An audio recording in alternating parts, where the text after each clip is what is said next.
Hello friends, मी doctor ज्योती शेटे। आज मी तुमच्यासाठी एक व्हिडिओची मेजवानी घेऊन आलेली आहे, जो कृतज्ञता दिन, जो मी पहिला व्हिडिओ जो माझा रेडिओवर कार्यक्रम झाला होता त्याचा एक व्हिडिओ मी बनवला होता आणि तो तुमच्यापर्यंत मी पोहोचवला देखील होता। त्याचाच पार्ट 2 म्हणजेच हा व्हिडिओ आहे। त्या व्हिडिओमध्ये मी कृतज्ञता दिन म्हणजे काय आणि तो कशा पद्धतीने साजरा केला पाहिजे, त्याचे फायदे तोटे अशा बऱ्याच गोष्टींची चर्चा त्या व्हिडिओमध्ये केली होती।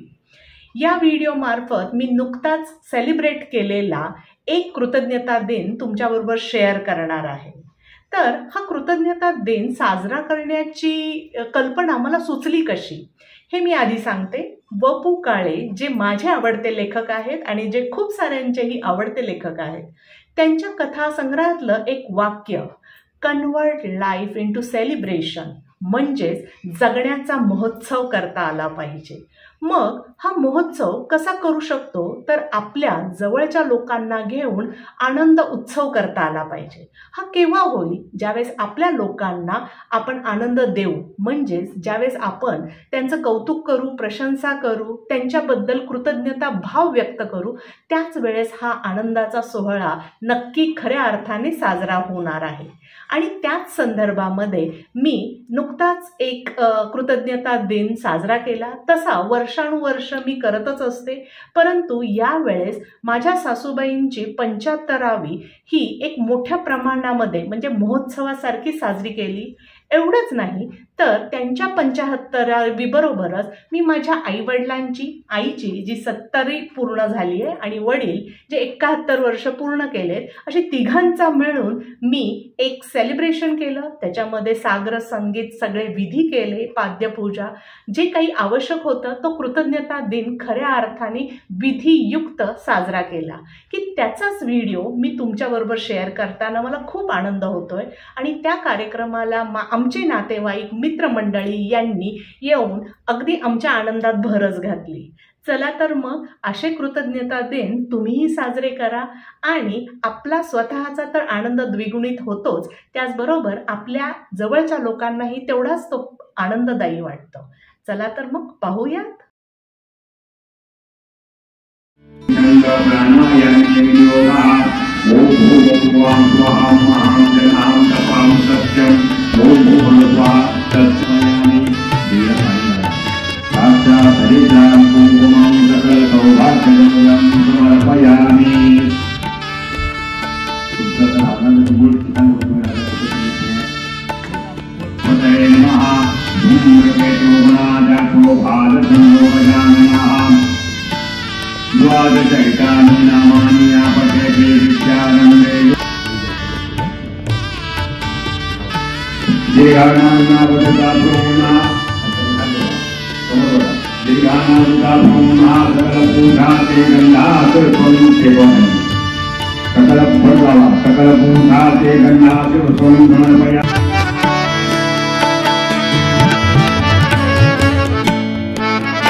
कोण जास्त पॉझिटिव्ह आहे?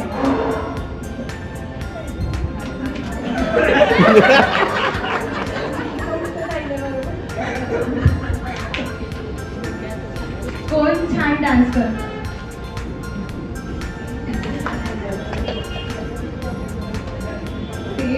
कोण छान जेवण बनवतं?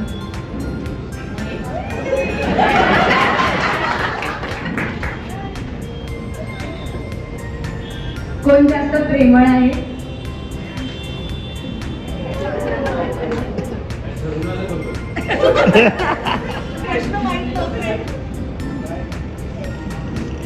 भांडण्याची सुरुवात कोण करतं?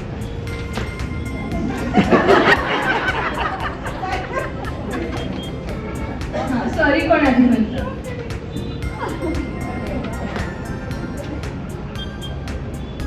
आय लव्ह यू कोणी आधी म्हणलं होतं?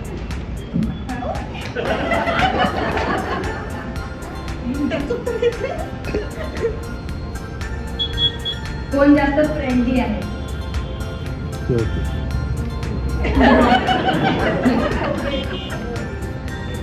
कुठे बाहेर फिरायला गेलं तर कोण हरवून जाऊ शकतं?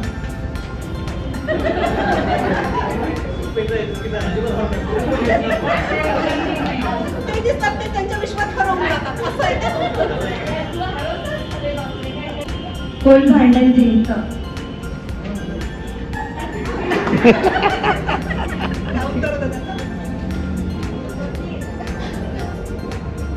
कोण जास्त ऍडव्हेंचरस आहे?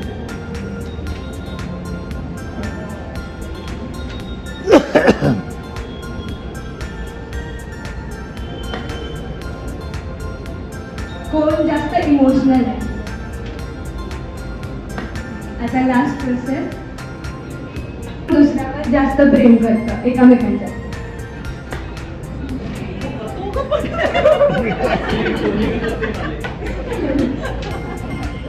यांना विचारायचे का कुणाला क्वेश्चन?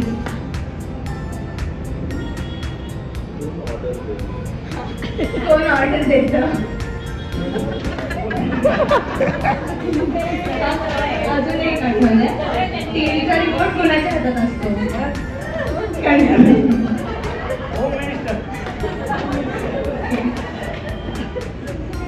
अजून क्वेश्चन? या व्हिडिओमार्फत मी तुम्हाला एक संदेश देऊ इच्छिते. आपण आपल्या लहान मुलांचे वाढदिवस अगदी लहान वयापासून किंवा त्यांच्या न कळत्या वयापासून करतो आणि आपल्याला असं वाटतं की त्यांना त्यातनं खूप सारा आनंद मिळतोय.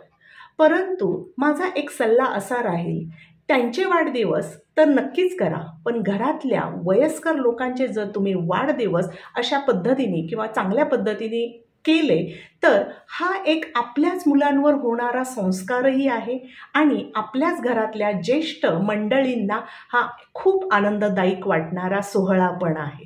त्यामुळं बघा आणि अशा पद्धतीने तुम्ही तुमच्या घरामध्येही असे काही सोहळे करा की ज्याचा आनंद आपल्या घरातल्या ज्येष्ठांना तर नक्कीच होणार आहे आणि वातावरणही खूप छान होणार आहे आणि खऱ्या अर्थाने कृतज्ञता दिन हा साजरा केला जाणार आहे. तर तुम्हाला हा व्हिडिओ आवडल्यास लाईक करा, शेअर करा आणि सबस्क्राईब करा. थँक्यू.